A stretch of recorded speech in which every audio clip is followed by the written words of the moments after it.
আরও একটি গুরুত্বপূর্ণ বিষয়, বিজেপির সাংসদরা, এই রাজ্যের সাংসদরা তারা কোন অবস্থান নেবেন, তারা এই রাজ্যের সরকারকে অর্থাৎ তৃণমূলকে বেঁধার জন্য কিভাবে সংসদে পদক্ষেপ করবেন। আমাদের কাছে যা খবর এবং এখনো পর্যন্ত যা জানা যাচ্ছে তাতে আরজিকর ইস্যুতে সরব হবেন বঙ্গ বিজেপি সাংসদরা। কিন্তু এখান থেকে আমার মৈত্রীর কাছে প্রশ্ন থাকবে, মৈত্রী, যে আরজিকর ইস্যুতে বঙ্গ বিজেপি নেতাদের মধ্যে দ্বিধা বিভক্ত মনোভাব, যে এই মুভমেন্ট কাদের মুভমেন্ট, সেই মুভমেন্টে থাকবেন কিনা।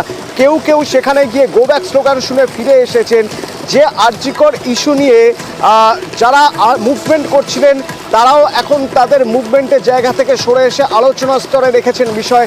সুপ্রিম কোর্ট তাদের একটা নির্দেশ দিয়েছে, সেই আরজিকর ইস্যু নিয়ে সংসদে বঙ্গ বিজেপি সাংসদরা এমন কি বলতে পারেন যাতে তাদের কিছু সুবিধা হবে বা তৃণমূল চাপে পড়বে বলে মনে হয়।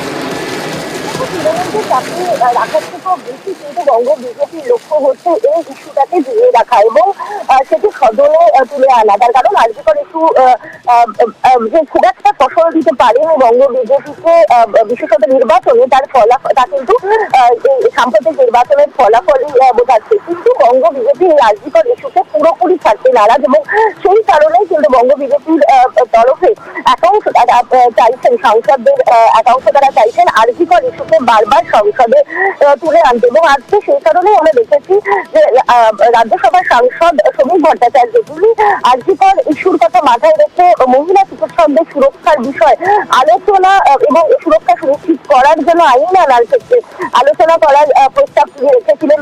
যদিও রাজ্যসভা মুলতবি হওয়ার কারণে সেই আলোচনা হওয়া সম্ভব হয়নি, কিন্তু এটা স্পষ্ট হয়ে যাচ্ছে যে বঙ্গ বিজেপি তারা আরজিকর ইস্যুকে কোনো হাতছাড়া করতে চাইছেন না। এটা যতটা না তৃণমূল কংগ্রেসকে বোঝার জন্য তো বটেই, তার সঙ্গে সঙ্গে কিন্তু বঙ্গ বিজেপির তাদেরও নিজেদের যে বলে ফ্লোটিং